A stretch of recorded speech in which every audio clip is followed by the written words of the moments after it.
బండి సంజయ్ బయటకొస్తే ఎట్లాంటి లొల్లి చేస్తాడో నిన్న అర్థమైపోయింది. ఒక పక్కన కేటీఆర్ని టార్గెట్ చేస్తూ మాగంటి కుటుంబంలో చిచ్చు పెట్టింది కేటీఆర్ అన్నటువంటి ఆరోపణల ద్వారా అటు ఆ కుటుంబంలో వాళ్ళ కంటతడి ఇద్దరు భార్యల గొడవ ఈ మొత్తాన్ని కేటీఆర్ని సీన్లోకి తీసుకురావడం ఒక ఆస్పెక్ట్ క్రియేట్ చేసుకొచ్చారు.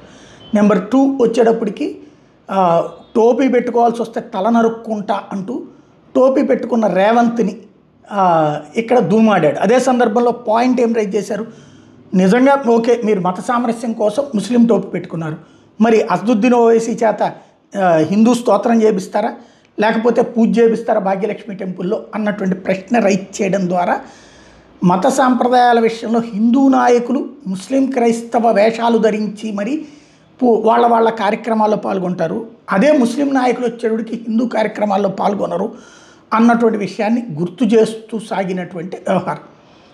తద్వారా ఒక టెంపో క్రియేట్ చేసుకొచ్చారు.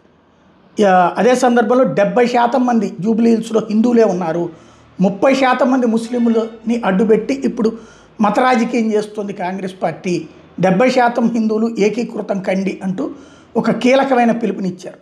మరి జూబ్లీ హిల్స్ ఏం ఆలోచిస్తుందో చూడాలి.